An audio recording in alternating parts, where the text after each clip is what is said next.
ಹಬ್ಬಕ್ಕೆ ದಿನಗಣನೆ ಶುರುವಾಗಿದೆ.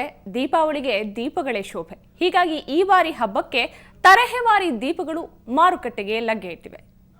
ದೀಪದಿಂದ ದೀಪವ ಹಚ್ಚಬೇಕು ಮಾನವ, ಪ್ರೀತಿಯಿಂದ ಪ್ರೀತಿ ಹಂಚಲು.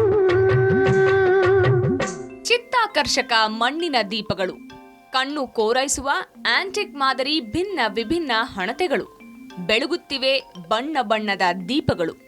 ಬಗೆ ಬಗೆಯ ದೀಪಗಳ ಸಂತೆಯೇ ಇಲ್ಲಿದೆ. ಚಿತ್ರಕಲಾ ಪರಿಷತ್ನಲ್ಲಿ ದೀಪಗಳ ಹಬ್ಬಕ್ಕಾಗಿ ಗ್ರಾಹಕರನ್ನ ಆಕರ್ಷಿಸುತ್ತಿವೆ ಈ ತರಹೇವಾರಿ ದೀಪಗಳು. ದೀಪದಿಂದ ದೀಪವ ಹಚ್ಚಬೇಕು ಮಾನವ, ಪ್ರೀತಿಯಿಂದ ಪ್ರೀತಿ ಹಂಚಲು. ಡಿಫರೆಂಟ್ ದೀಪಗಳಿಗೆ ಬೇಡಿಕೆ ಹೆಚ್ಚು. ಹೀಗಾಗಿ ಇವುಗಳನ್ನ ಕೊಳ್ಳಲು ಗ್ರಾಹಕರು ಮುಗಿಬೀಳ್ತಿದ್ದಾರೆ. ದೀಪಾವಳಿ ಅಂದರೆ ನಮ್ಮ ಸೈಡೆಲ್ಲ ಆರ್ಟಿಸನ್ಸ್ ಎಷ್ಟು ಥರ ವೆರೈಟೀಸ್ ಇದೆ ಅಂದರೆ ಬ್ಯೂಟಿಫುಲ್ಲಾಗಿ ಸೆಲೆಬ್ರೇಟ್ ಮಾಡ್ಬೋದು. ಅಂದರೆ ನೀವು ಪಾಟರಿ, ಟೆರೆಕೋಟ್ರಾ, ಜ್ಯುವೆಲ್ರೀಸು ಅದೆಲ್ಲ ಅದೇ ಥರನೂ ದೀಪಗಳು ಬರುತ್ತೆ. ಅದು ನಮ್ಮದು ಇಂಡಿಯನ್ ಟ್ರೆಡಿಷನ್ ಅಲ್ಲ, ನಾವು ಹ್ಯಾವ್ ಟು ಫಾಲೋ ಇಟ್. ಈ ಸಲ ಹ್ಯಾಂಗಿಂಗ್ಸ್ ದೀಪ, ಆಮೇಲೆ ಪಾಟಲ್ಲಿ ಇಡೋ ದೀಪಗಳನ್ನೆಲ್ಲ ನಾವು ಪರ್ಚೇಸ್ ಮಾಡಿದ್ದೀವಿ.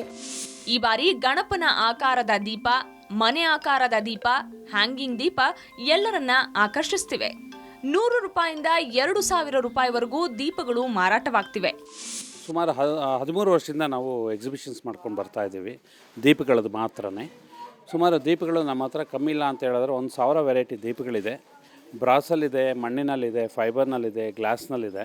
ಇಷ್ಟು ರೇಂಜಲ್ಲಿ ನಮ್ಮಲ್ಲಿ ಸಿಗುತ್ತೆ. ಆಮೇಲೆ ತೂಗು ದೀಪಗಳು, ಹಂಸ ದೀಪಗಳು, ಗಣೇಶ ದೀಪಗಳು, ನಾಟಿ ಗಣೇಶ ದೀಪಗಳು, ನಂದಾ ದೀಪಗಳು, ಕೇರಳ ದೀಪಗಳು, ಆಮೇಲೆ ಆ್ಯಂಟಿಕ್ ಲ್ಯಾಂಪ್ಸು, ಈ ಥರ ವೆರೈಟೀಸು ಹೇಳ್ತಾ ಹೋದರೆ ತುಂಬ ನಮ್ಮಲ್ಲಿ ನಮ್ಮ ಸ್ಟೇಜ್ ಮೇಲೆ ಶೋಕೇಸಲ್ಲಿ ಡಿಸ್ಪ್ಲೇಗಿದೆ.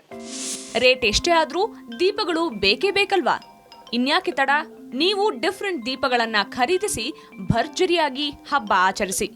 ನಾವು ಓಲ್ಡ್ ಬ್ಯಾಂಗ್ಳೂರ್ ನೋಡಕ್ ಬಂದಿದ್ದೀವಿ. ಹ್ಯಾಪಿ ದಿವಾಲಿ. ನಾವು ಓಲ್ಡ್ ಬ್ಯಾಂಗ್ಳೂರ್ ಆಗರ್ ಬಂದಿದ್ದೀವಿ. ಹ್ಯಾಪಿ ದಿವಾಲಿ. ಬೆಂಗಳೂರಿನಿಂದ ಮಮತಾ ಮರ್ಧಾಳ ಜೊತೆ ಪ್ರತಿಮಾ, ಸುವರ್ಣ ನ್ಯೂಸ್.